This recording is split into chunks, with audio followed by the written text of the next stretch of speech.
Jessore board 2016-তে এসেছিল রহিম বাসায় network স্থাপনের জন্য দোকান থেকে কানেক্টর ও একটি সুইচ কিনে আনে। রহিমের বাসার নেটওয়ার্কের কোন ধরনের টপোলজি ব্যবহার করে? তো আমরা জানি যে এরকম যদি একটা সুইচ থাকে, সেই সুইচে হচ্ছে আমরা বিভিন্ন ধরনের কম্পিউটার কানেক্ট করতে পারি, যেটার আকৃতি অনেকটা স্টার টপোলজির মতো হয়, অনেকটা স্টার টপোলজির মতো হয়। তাহলে আমাদের এটা হবে স্টার। আর বাস টপোলজি জানি আমরা এরকম একটা ব্যাকবোন থাকবে, ঠিক আছে। আর মেশ টপোলজি জানি আমরা এরকম ভাবে হচ্ছে প্রত্যেকের সাথে কানেক্টেড থাকে মেশ।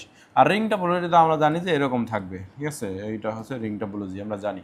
তাহলে আনসার আমাদের বা স্টার টপোলজি। বিশাল বোর্ড 16-তে এসেছিল যে মোবাইলের কোন প্রজন্ম হতে ইন্টারনেট ব্যবহার শুরু হয়? কোন প্রজন্ম থেকে আমরা মূলত ইন্টারনেট শুরু করি?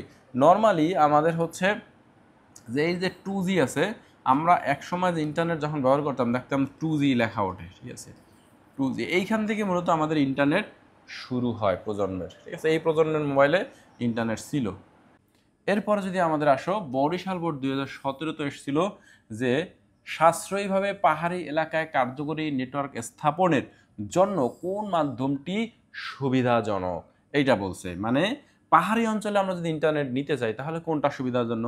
আমরা যদি অপটিক্যাল ফাইবার নিতে যাই পাহাড়ি অঞ্চলে তাহলে কিন্তু সেটা আসলে খুব বেশি সুবিধাজনক হবে না। এরপর রেডিও ওয়েভ যেটা আছে, রেডিও ওয়েভের মাধ্যমে আমরা চাইলে নিতে পারি। এরপরে ওয়াইফাই যেটা আছে, ওয়াইফাইয়ের মাধ্যমে আসলে এত দূরে সম্ভব না। ওয়াইফাই একটা রুম বা একটা বিল্ডিং সম্ভব।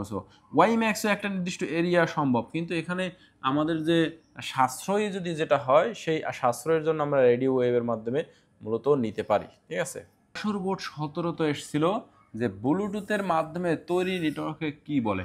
আচ্ছা, ব্লুটুথের মাধ্যমে নেটওয়ার্ক কিভাবে তৈরি হয়? আমরা জানি যে ব্লুটুথের মাধ্যমে এক ফোন থেকে আরেক ফোনে আমরা বিভিন্ন ডাটা পাঠাইতে পারি। সেটা কত ছোট একটা জায়গা ধরে, মানে ছোট একটা রুমের মধ্যে সেটা হইতে পারে সর্বোচ্চ, ঠিক আছে। তো সেই নেটওয়ার্কটাকে আমরা বলি হচ্ছে পার্সোনাল এরিয়া নেটওয়ার্ক। অর্থাৎ তুমি ধরো তোমার যে কম্পিউটার আছে, কম্পিউটারের সাথে তোমার মোবাইলের ব্লুটুথ কানেকশনের মাধ্যমে কিছু ডাটা ট্রান্সফার করলা, বা দুইটা ডিভাইসের মাধ্যমে, সেই ধরনের ডিভাইসকে পার্সোনাল এরিয়া নেটওয়ার্ক বা পেন আমরা বলি, ঠিক আছে।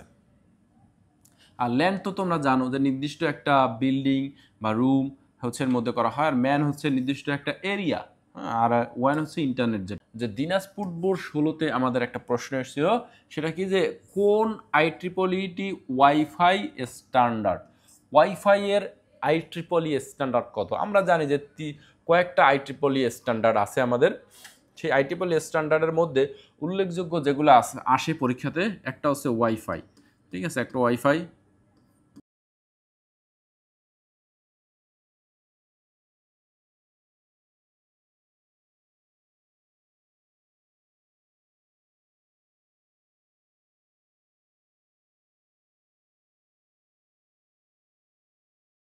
ওয়াইম্যাক্স, এইগুলা হচ্ছে মূলত ওয়াইফাই, ওয়াইম্যাক্স এগুলো। তাহলে ওয়াইফাইয়ের যেটা সেটা হচ্ছে 802.11। যদি দুইটা ক খ দুইটা একই আনসার হয়ে গেছে, মূলত আনসার হচ্ছে এই 800.11, মানে দুইটাই সঠিক উত্তর। কোনো কারণে প্রশ্ন হয়তো বা ভুল হয়েছে।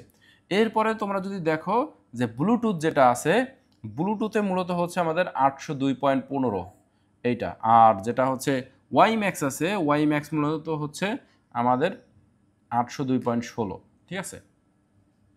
এইগুলো হচ্ছে আমাদের IEEE স্ট্যান্ডার্ড।